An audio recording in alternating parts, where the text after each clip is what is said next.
Querido amigo, profissional da advocacia, doutor, doutora, nos tempos de hoje, a gente advoga, sobretudo quem está em início de carreira, em vários aspectos, em áreas distintas. E o desafio hoje aqui é tratar com você a respeito do quê? A respeito das formas de contratação de pessoas. Não é? Então, por exemplo, você que presta consultoria para empresas, né? Ou então você que advoga e tem lá o exercício da sua advocacia, por exemplo, no âmbito civil, e discute lá a relação de prestação de serviço, ou seja, qual for a área que você atua, trabalhista, né? E aí vem sempre essa indagação. Como se contratar pessoas, mas que seja uma contratação segura, né? Tanto para aquele que está contratando uma pessoa para trabalhar, contratando um trabalhador, ou um prestador de serviço, como que eu faço essa contratação? E que tenha, então, segurança para quem está contratando, como para aquele que está sendo contratado, à luz da aplicação das normas que cuidam do tema, que não é só trabalhista, viu? Muitos dos contratos de forma de prestação de serviço estão no Código Civil. E aí, então, gera uma discussão muito grande e que, por vezes, eu vejo isso por conta dos e-mails e dos contatos que recebo dos colegas aí na advocacia. Em que sentido? No sentido de que ele deu uma informação lá para o cliente dele, empresário, e esse cliente acabou contratando e depois sobrou o quê? Uma reclamação trabalhista. Por exemplo, contratou lá um TAC, que é um transportador autônomo de cargas. Aí contratou o camarada lá, tal, aí prestou um serviço em determinado tempo e, de repente, chega o quê? Chega um convite. Para nós, chama-se notificação ou citação, para comparecer na audiência, aquela coisa toda lá, né? Ou seja, tem uma ação tramitando na Justiça do Trabalho, postulando o quê? O vínculo de emprego, que é uma paulada no pretenso, então, empregador. Por isso que abri esse encontro dizendo o desafio, quantas formas que existem de se contratar pessoas.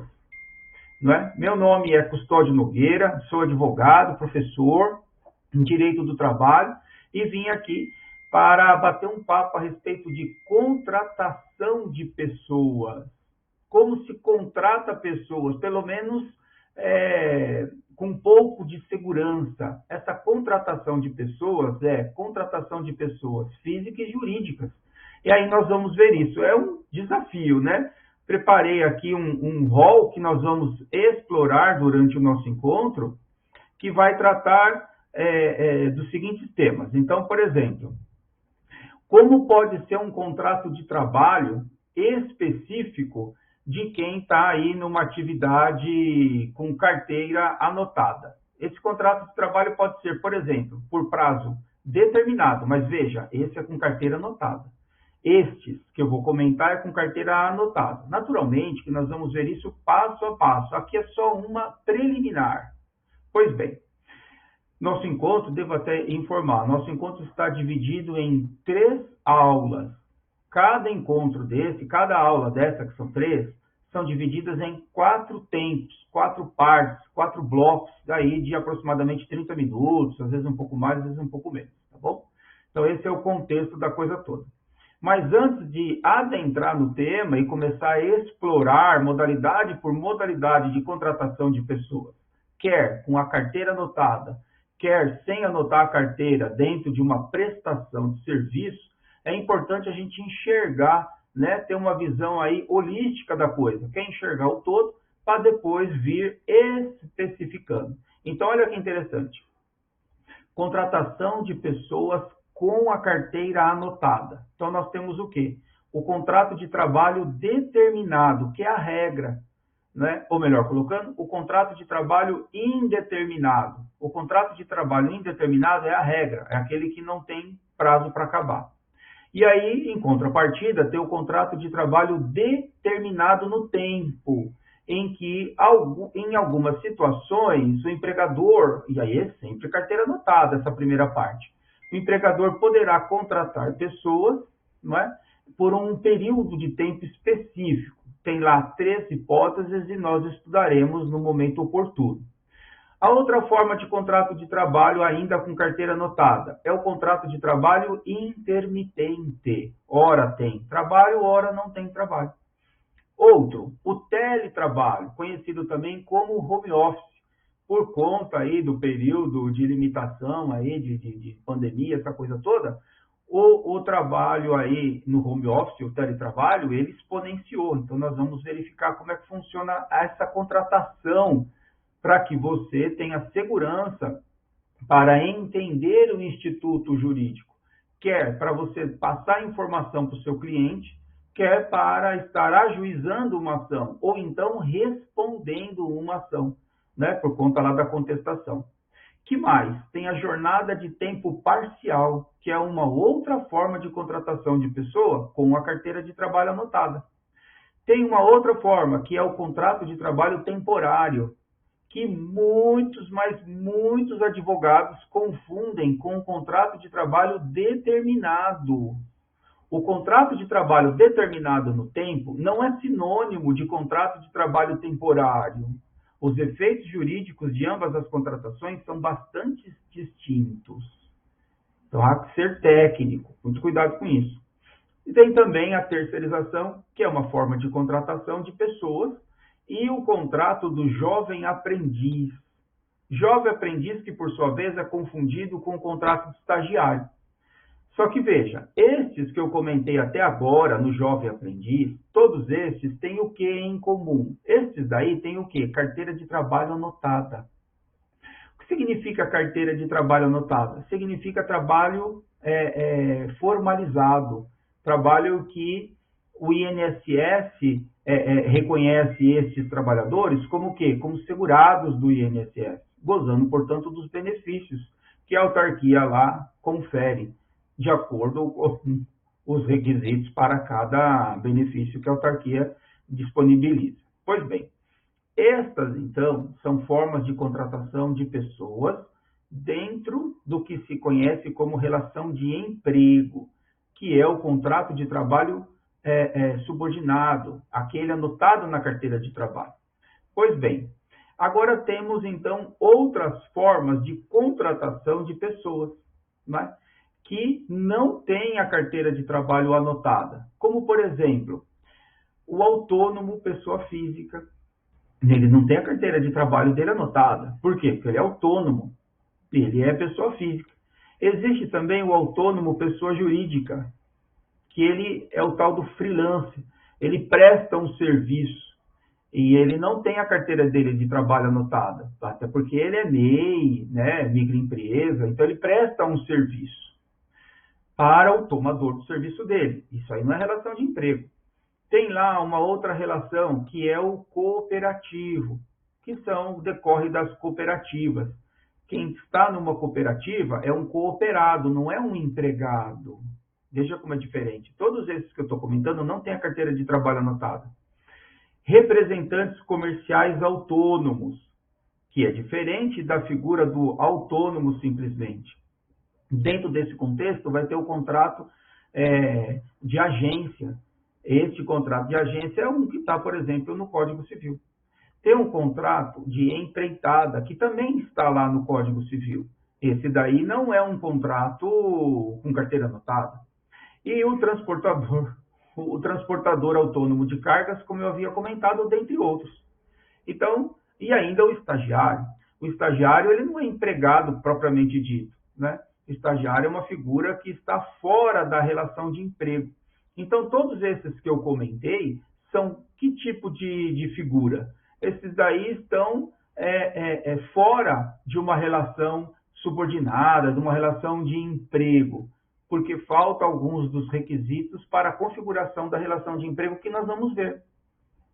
Pois bem, então olha aqui interessante no primeiro momento. Todas essas formas, né, que eu acabei de comentar, que estão fora da carteira de trabalho, transportador autônomo de cargas, estagiário, outro exemplo, voluntário, né?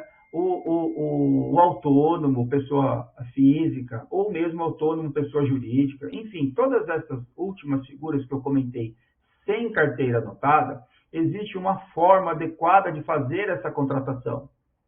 E aí, aquele que está tomando os serviços, veja, eu não falo empregador, aquele que está tomando os serviços destes que estão prestando serviço, num primeiro momento, ainda no âmbito lá da prestação de serviço, não existe declaradamente o vínculo de emprego. Porém, estas pessoas que estão prestando serviços, elas podem ajuizar uma ação na Justiça do Trabalho, que é competente, para postular o quê? O vínculo de emprego. E, a depender do caso, pode sim vir a ser declarado vínculo de emprego. Eis aí o ponto nodal da discussão. Por isso que fiz questão de, preliminarmente, deixar bem claro as formas de contratação dentro da CLT e, portanto, com todas as obrigações trabalhistas, como, por exemplo, pagar férias, 13º, eventuais horas extras, eventuais outros adicionais, insalubridade, periculosidade, por aí vai. Recolher o fundo de garantia, contribuição para o INSS, é aquela folha gorda, imensa, que o empregador não quer suportar aquilo. Então, ele vai fazendo o quê? Ele, empregador, para reduzir custos e se manter no mercado, empregador, empresário, se assim preferir, ele vai fazendo o quê? Ele vai enxergando outras formas de contratação de pessoas, que não um empregado propriamente dito, mas sim um prestador de serviço. E aí fugir dessa carga, desse passivo trabalhista, dessa carga toda por conta de se contratar um empregado, visualizando, então, vislumbrando aí a possibilidade de contratar um prestador de serviço. E, portanto, o que eu comento que é um grande desafio é trazer para você esta realidade, para que você tenha segurança e entenda essa forma de contratação de pessoas e até onde você, enquanto advogado, enquanto advogada, pode botar a tua mão no fogo para orientar o seu cliente, né? Eu tenho vários casos em que o advogado orientou o cliente lá, o cliente dele, advogado, como deveria fazer a contratação. O cliente, né, do advogado vai lá, faz a contratação, por exemplo, de um autônomo, não é? De um voluntário, e aí futuramente aparece lá uma reclamação trabalhista. E aí vai se verificar, aquele cliente lá do advogado, ele não fez a contratação tão adequada como deveria ter feito.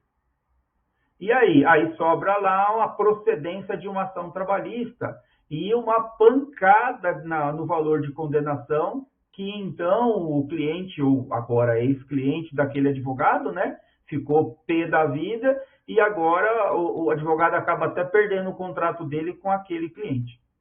Ou pior, pode até sobrar uma responsabilidade civil para o advogado, para a advogada, que eventualmente não orientou aquele seu ex-cliente de forma adequada. Olha que situação, né? Eu sempre coloco isso, né? Por quê? Porque nós, advogados, nós não estamos livres de cometer equívocos, às vezes até grosseiros, né? Acaba o advogado pisando na bola aí. E quando você advoga, por exemplo, para um cliente empregado, pessoa humilde mesmo, e acaba pisando na bola lá no processo, meio que acaba ficando isso, fica por isso mesmo, né? Por quê? Porque o cliente lá que foi prejudicado, o empregado, ele acaba não enxergando que ele poderia entrar com uma ação contra o empregador, contra o próprio advogado dele. Você quer ver um exemplo? Vamos imaginar lá uma ação de acidente de trabalho. O advogado fez um pedido para condenar lá o empregador, porque sofreu um acidente de trabalho, no pensionamento até os 65 anos de idade. Eu vejo muito isso, até os 65 anos de idade. Muito bem, e aí? Aí veio a condenação, até os 65, porque foi o pedido que o advogado fez na inicial. Mas é até os 65? Não. O pedido deveria ser no quê? Na expectativa de vida do brasileiro, que hoje já é quase 77 anos. O que esse advogado fez? Esse advogado jogou no lixo 12 anos de indenização. E se aquele cliente não é tão bobo assim, tão humilde assim, e ele vê que ele foi prejudicado, ele entra com uma ação contra o advogado. E tem ações assim? Lógico que tem. E o advogado? Agora o advogado está pagando o restante da indenização que o cliente deveria receber, porque o advogado fez o pedido de forma não técnica. Olha que situação. Então você, por exemplo, se é advogado civilista, toma cuidado, meu amigo. Ou mesmo trabalhista, toma cuidado com as informações que você dá para o seu cliente. Por quê? Porque esse exemplo que eu te dei agora é de um empregado. Mas quando você advoga, presta serviço, por exemplo, de consultoria, para empresário não é bobo. Empresário não perde dinheiro. Aí o empresário ele guarda todas as informações que você está dando para ele. Aí ele vai contratar o autônomo, o voluntário, o transportador de cargas, o representante comercial, ele vai contratar o seu cliente, empresário, ele vai contratar em cima das informações que você está passando. E se a sua informação não é correta? Ou se a sua informação ela podia ser com mais profundidade? Aquele seu cliente ele vai atrás da informação que você deu e ele vai contratar os prestadores de serviço dele em cima da sua informação. E amanhã? Amanhã isso aí pode virar uma reclamação trabalhista. E se esse empregador, esse seu cliente perder, o que ele vai fazer? Ele vai entrar com uma ação contra você, porque ele é empresário, ele não é bobo, ele sabe dos direitos que ele tem. E numa dessa você pode tomar uma bela de uma pancada na testa, né? E aí você vai ter que pôr a mão num lugar extremamente sensível, que é um tal de bolso. Eu acho que você não gosta, né?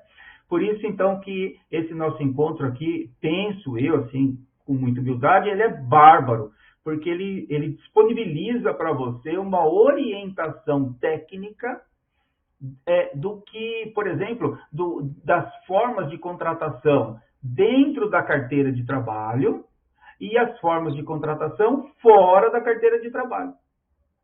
Mas, Custódio, essas formas de contratação, né, que eu vou abordar dentro, ou melhor colocando, fora da carteira de trabalho, essas daí vão blindar o meu cliente, vão blindar o empresário de que realmente não serão conhecidos lá o vínculo de emprego? Não, né? É evidente que não existe isso, né? Que mundo que a gente vive? É lógico que não. A Justiça do Trabalho está aí de portas abertas, ela é competente para declarar o vínculo de emprego. E aí será o quê? Caso a caso. O grande objetivo aqui, qual que é? É mostrar para você, com segurança, quais são as formas de contratação dentro da carteira de trabalho e quais são as formas de contratação de pessoas, quer física, quer jurídica, fora da carteira de trabalho. O que não significa dizer que o seu cliente está protegido pelo resto da vida, amém. É lógico que não é assim. Aqui é uma informação. Se o seu cliente vai seguir essa informação, você vai ter mais segurança, no sentido de amanhã, ainda que venha se discutir o vínculo na Justiça do Trabalho, porque ela é competente, você ter argumentos para discutir que não tem o vínculo, mas nada impede de ser reconhecido, porque cada caso é cada caso, não é? A jurisprudência dos tribunais, elas ora reconhecem, ora não reconhecem pelos mesmos motivos, não é? Então, você que é advogado sabe que a justiça, e não é porque é a Justiça do Trabalho, não, a justiça, ora ela está num caminho, ora ela está no outro, por vezes, na mesma turma julgadora, o entendimento muda no intervalo de tempo curto. Então, segurança jurídica é uma coisa que efetivamente não existe. Não existe. Então, todas as informações, pelo menos que eu passo para os meus clientes que são empresariais, é assim, olha, uma orientação é essa, o que não significa absoluta segurança, é apenas e tão somente uma orientação. Isso está em todo o rodapé dos meus e-mails, em negrito, itálico, destacado. Por quê? Porque amanhã, se algum cliente meu vier a reclamar alguma coisa, não, a informação que eu te passei era essa, o que não significa que isso tudo iria dar certo, né? Então, esse é um caminho para que você tenha um pouco de segurança. Eu sempre gosto de deixar isso muito claro, porque eu pauto os meus encontros, as nossas discussões, os nossos bate-papos aí, eu pauto no quê? Na nossa responsabilidade civil de advogado, que é o quê? Imensa, sobretudo quando você presta um serviço para empresário, né? Empresário, meu amigo, está lá no Código Civil, 966 do Código Civil. Quem é empresário? É aquele que tem atividade organizada com fins de obtenção de lucro. Então, para aí. Você está prestando serviço para um cara que ele tem a atividade dele organizada para ganhar dinheiro. Por isso que ele te contrata para você prestar serviço para ele dentro de uma advocacia consultiva. Então, ele já está te dando recado. Ô, meu amigo, eu não estou contratando você advogado, ou você advogada porque você é bonita, ou você advogado porque você é bonito, que você tem os olhos verdes. Não estou contratando você por isso. Nem pelos títulos que você tem. Eu estou contratando você advogado para prestar serviço para mim na consultoria. Para quê? Para diminuir o meu risco. E se a sua informação, enquanto advogado, não atender a minha necessidade, você não tenha dúvida que eu vou tocar uma ação em você, meu amigo. Por quê? Porque eu sou empresário, eu estou aqui para ganhar, para ter lucro. E se eu tiver que passar em cima de você, você é advogado, advogada, você não tenha dúvida. E é assim? É. Na prática é, né? Então, o meu grande objetivo, e por isso que eu disse desde o começo é um desafio, é colocar aqui para você de uma forma bem tranquila, passo a passo, as formas de se contratar a pessoa dentro da CLT, dentro da carteira de trabalho anotada e as formas de contratar pessoas fora da CLT. Sempre lembrando você que este nosso encontro é um estudo, uma visão ampla, não é? Lato sensu, uma visão, uma viagem assim panorâmica, né? Então esse é o nosso objetivo e mostrar para você como a coisa funciona. E aí, na medida em que nós formos avançando nas formas de contratação de pessoas, quer com carteira anotada, quer sem carteira de trabalho anotada, aí você vai começando a entender como é fácil pular de um galho para o outro. Como é, entre aspas, fácil demonstrar que aquela relação, que era uma mera prestação de serviço, sem vínculo de emprego, na realidade era uma relação subordinada, sim. Tinha o vínculo de emprego, sim, logo aquele reclamante do processo trabalhista, ele tem lá todos os direitos do trabalho. E aí vem aquela paulada gigante. E aí vou além. Quer ver um exemplo?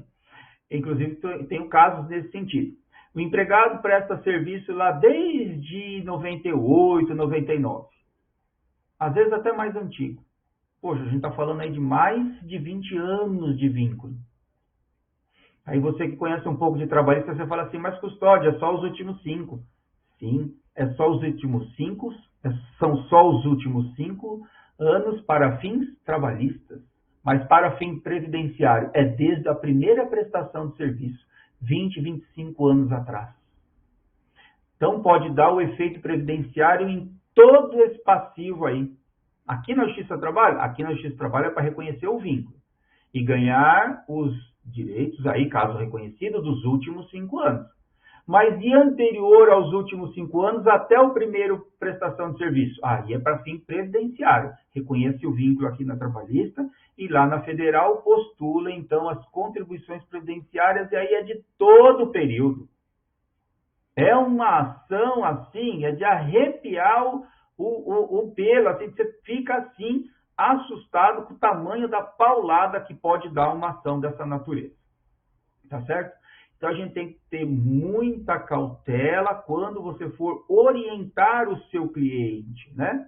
E muita cautela se você pretende ajuizar uma ação contra aquele, então, que tomou os serviços, né? Veja, a gente tem que usar a terminologia correta. Não contra o empregador. Se é empregador, tem carteira anotada. Se é tomador de serviço, não tem carteira anotada, né? Então, até em determinado momento, é um mero tomador de serviço, que amanhã pode se tornar empregador. E aquele que prestou serviço amanhã na Justiça do Trabalho pode se tornar, então, um empregado, reconhecendo o vínculo de emprego. E, repito, é um liame subjetivo, é interpretação em cima de prova produzida, o que não é tão difícil de produzir. É claro que vai demandar análise de caso a caso. E esse, então, é o grande foco desse meu encontro. demonstrar para você quando a relação é de emprego e tem carteira de trabalho anotada e quando não é. E o porquê disso, para que você tenha segurança e saiba colocar essas informações aí para o seu cliente, ok? Portanto, destas 3 aulas que teremos, cada aula com 4 blocos, portanto, 12 blocos aí de 30 minutos, nós vamos estar abordando toda essa temática, ok? Esse primeiro bloco aqui da primeira aula, que é o primeiro das 12, naturalmente, foi assim uma preliminar, para que a gente possa entender a importância desse curso, desse encontro, desse estudo dentro dos contratos, para que a gente possa entender como se contrata a pessoa, né, física na carteira de trabalho e como se contrata a pessoa física e pessoa jurídica fora da carteira de trabalho. Lembrando sempre que é um estudo aqui e que, lógico, nunca vai garantir resultado. E se você é advogado ou advogada, quando trata com seu cliente, você garante resultado, olha, com todo carinho e respeito do mundo, quem sou eu para dar pitaco no exercício da sua advocacia? Mas, colega, eu te oriento, não garanta resultado para ninguém. Amanhã você pode sofrer uma ação, tá certo? Até porque o exercício da advocacia não garante atividade, não garante resultado.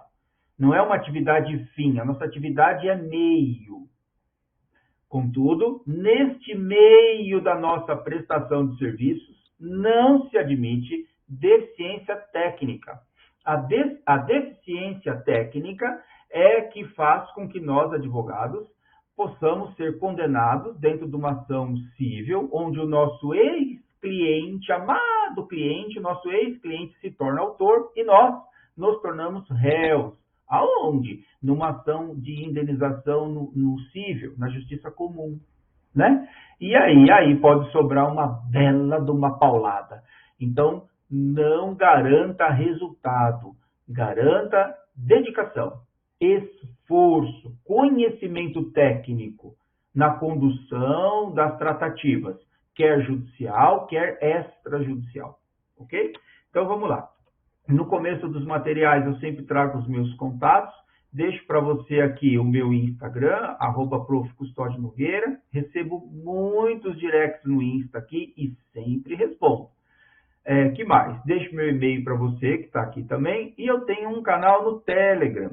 Né? Um tempo atrás eu tinha um canal no WhatsApp. Ou um canal não, eu tinha um grupo lá no WhatsApp. Ainda tenho, mas ele está há anos esgotado por conta do número de participantes. E aí já faz um tempinho a gente criou o Telegram, porque não tem limite, e tudo que eu cuido no Instagram, no meu canal lá do WhatsApp, eu cuido no Telegram, tá certo? E do grupo do WhatsApp eu trato lá no meu canal do Telegram. Pois bem, é isso aí, essa é a nossa primeira parte do encontro. A partir daí, retomando, após o intervalinho, nós vamos já começar a especificar tudo para o lado da carteira de trabalho, que vai lançando luzes nas relações que estão fora da carteira de trabalho, para depois estudarmos especificamente cada uma dessas relações, formas de contratação de pessoas fora da carteira de trabalho. Porque até lá você vai entender direitinho como é que funciona esse negócio da relação de emprego, relação de trabalho, relação de emprego, que é onde estão as indenizações. Já voltamos.